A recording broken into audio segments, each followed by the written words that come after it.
Andrew, kita lanjutkan lagi ceritamu ya. Ya. Kan papa dulu waktu kamu masih kecil itu kan merintis Yayasan Kalawet. Nah, boleh tahu sekarang ini program dari Yayasan Kalawet atau Kalawet Foundation ini apa aja? Jadi kita ada pusat rehabilitasi OA, dan juga satwa-satwa lainnya kayak beruang, ada buaya juga. Tapi sekarang kita lebih fokus di menyelamatkan rumahnya, hutannya. Jadi kita punya conservation area ada di Kalimantan dan juga Sumatera. Jadi totalnya sekarang ada 1.300 hektar. Untuk saat ini, selama kita mendirikan kawasan, belum ada satu pohon pun yang berhasil ditebang. Jadi untuk selama ini kita cukup sukses untuk menjaga. Ya, tapi betul. Di luar kawasan itu apa yang terjadi? Di luar kawasan kita tidak punya hak untuk melarang orang. Jadi tentu saja ada yang ambil kayunya, ada yang bikin kebun sawit dan lain-lain. Dan itu hutan kita rusak gitu? Ya, betul. Kalau itu dibiarkan, menurut Andrew dan teman-teman di Kalawet, apa yang bakal terjadi? Kita akan kehilangan satwa-satwa kita. Contohnya sekarang kita sangat kesulitan untuk melepaskan satwa-satwa yang kita terima itu tadi, karena hutannya tersisa makin padat, sedangkan yang lainnya makin dipotong semua. Jadi satwanya kumpul di satu hutan, di satu fragmen hutan. Jadi ya kalau terus dibabat terus, kita kehilangan satwa-satwa dan ekosistemnya. Dan itu kemudian terjadi konflik ya antara manusia, antara dan manusia hewan dan liar ya. liar, karena mereka yang sudah kehilangan habitatnya mulai cari makan ke rumah-rumah penduduk, ke kampung-kampung. Yang kemudian jadi pertanyaan ini ya, bagi orang-orang yang tidak paham apa yang Andrew dan teman-teman di Kalawet lakukan. Hewan kan hewan aja. Apa pentingnya kita menyelamatkan hewan? Kan hewan mati ya biarlah, itu kan bukan manusia. Kalau cara berpikir begitu, apa penjelasan Andrew? Menurut saya kalau berpikiran seperti itu adalah suatu pikiran yang egois. Kita yang menghancurkan rumah mereka. Jadi mereka sudah hidup aman di hutan, maksudnya hidup bahagia di hutan. Tiba-tiba kita babat, kita bikin bangunan di situ, kita bikin kebun dan lain-lain. Kita kasihan mereka sebagai korban istilahnya. Jadi mata kita sangat kasihan dengan satwa-satwa itu yang menjadi korban dari kita sendiri. Jadi, ada yang bilang, sudahlah Andrew, itu kan cuma binatang. Kenapa kita harus peduli sampai segitunya? Mati-mati selesai. Kalau itu semua punah, emang apa dampaknya bagi manusia? Banyak sekali dampaknya bagi manusia. Tentu saja kita akan kehilangan satwa-satwa eksotis itu tadi. Ujungnya kita masuk hutan, tidak ada lagi satwa-satwa dan ekosistemnya akan hancur. Karena ekosistem terganggu ya? Terganggu, pasti. Karena tidak ada satwa, yang pasti pohon-pohon regenerasinya juga susah karena nggak ada satwa yang bantu di dalam. Jadi tentu saja akan habis. Oke, jadi ancaman serius ini bagi bumi ya. Baik, aku menggali ini karena ingin mengingatkan kepada siapapun yang mendengar perbincangan kita ini tentang legacy. Legacy kita dalam era masyarakat sekarang, untuk anak cucu kita, kan begitu. Karena kita nggak bisa egois, kemudian itu urusan cucu, nanti urusan belakang lah. Mereka mau kesulitan dalam hidupnya, itu mereka akan mencari jalannya sendiri. Nggak bisa seperti itu ya. Iya, betul. Nah, Andrew, tadi kamu bilang kamu melakukan patroli. Tadi kita lihat naik kuda, terus kamu patroli udara. Itu dari mana ide untuk patroli? Patrolinya awalnya kita mencari sesuatu yang efisien di hutan, misalnya kita pakai kuda, karena pakai motor akan tentu saja suara, polusi, akan mengganggu. Kita pakai kuda juga karena banyak satwa-satwa di hutan melihat kuda yang tenang lewat, mereka juga merasa lebih aman. Maksudnya ini satwa kalau lewat santai banget sama manusia, jadi menjadi sesuatu yang lebih aman. Dan untuk patroli udara kita menggunakan yang namanya paramotor, yang para layang pakai baling-baling itu. Itu karena menurut kita itu adalah alat terbang pesawat yang paling aman andai terjadi kecelakaan. Contohnya kita terbang di atas hutan, di mana tidak ada opsi mendarat sama sekali. Jadi andai mesinnya mati, dengan paramotor kita akan nyantol di atas pohon. Sedangkan kalau kita menggunakan pesawat untuk patroli hutan, andai ada terjadi sesuatu, kita akan crash di pohon. Ya. Banyak sekali anak-anak muda yang tidak punya kesadaran tentang pentingnya hutan, pentingnya alam untuk dijaga. Nah, bisa kamu sampaikan nggak sesuatu kepada generasimu, kenapa penting kita menjaga hutan kita?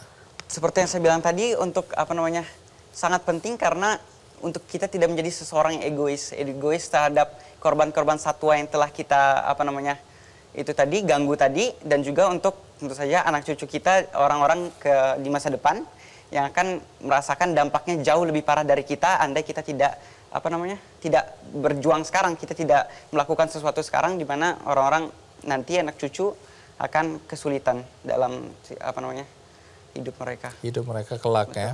Banyak anak muda seumurmu punya mimpi besar untuk bekerja di kota. Jadi banyak sekali anak-anak dari desa yang mencari masa depan di kota. Kamu sendiri ada ketertarikan untuk tinggal di kota? Untuk tidak di kota saat ini tidak ada. Tidak ada? Tidak. Jadi malah kita memutuskan untuk sejak 3 tahun yang lalu, saya bilang tadi, kita memutuskan satu keluarga benar-benar di tengah hutan Kalimantan. Lebih masuk ke dalam Lebih hutan masuk lagi. Betul. Oke. Jadi keputusan itu bukan, kalau kamu, bukan karena orang tua memutuskan itu dan kamu ikut dan kamu menderita, enggak? Enggak. Kamu bahagia dengan apa yang kamu kerjakan sekarang? Sangat. Betul. Ini kan banyak sekali juga anak-anak muda seperti kamu yang sudah mulai juga tertarik untuk melihat desa sebagai masa depan Indonesia. Nah, seberapa jauhnya kamu melihat bahwa hidup di hutan, mungkin nggak se-ekstrim itu dah, kamu terlalu ekstrim. Hidup di desa, itu punya makna. Kamu melihat ada nggak kehidupan di desa menjanjikan masa depan yang lebih baik? Ya, karena mereka di desanya lebih terkoneksi dengan alam tentunya. Karena apalagi desa kampung-kampung di Kalimantan, desa-desa di Kalimantan di mana dikelilingi hutan. Jadi di kampung-kampung begitu mereka lebih lebih terkonek lah dengan hutan. Dan bahkan suku Dayak sendiri, orang-orang Dayak di Kalimantan itu banyak yang memilih tinggal di hutan juga, di ladang mereka. Jadi mereka bikin padi sendiri untuk hidup damai di hutan tadi. Di mana tidak ada politik, tidak ada nggak ada hal-hal yang membingungkan dan bikin pusing. Jadi mereka tinggal di tengah hutan untuk hidup bebas dan nyaman, bahagia di hutan. Baik, istilah bahagia di hutan ini menarik ya, karena aku sekarang rajin menonton salah satu tokoh yang pertama aku lihat dia di YouTube ketika dia bicara di TEDx di Thailand. Ya. Dia bicaranya bukan di Thailand tapi di London, cuma dia aslinya dari Thailand. Dan dia menceritakan kenapa dia akhirnya memilih dari Bangkok kehidupan dia untuk kemudian dia tinggal di desa dan dia mencukupi semua kebutuhan hidupnya dengan bercocok tanam, berkebun dan seterusnya. Dan dia mengatakan bahwa banyak orang mengejar kebahagiaan di kota dan mereka tidak menemukan. Sementara banyak peluang untuk menemukan kebahagiaan di desa yang kemudian terabaikan atau diabaikan.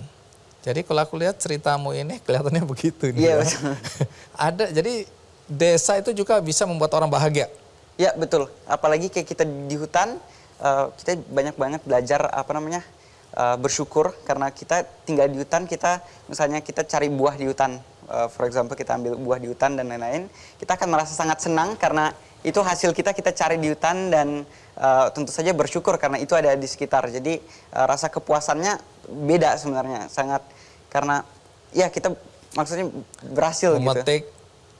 Apa yang kita tanam berbanding dengan membeli. Ya betul. Ya, buah atau makanan yang sama dari supermarket misalnya. Betul. Ya. Itu kebahagiaan yang mungkin banyak anak muda belum merasakannya. Jadi kalau mau coba silakan ke hutan.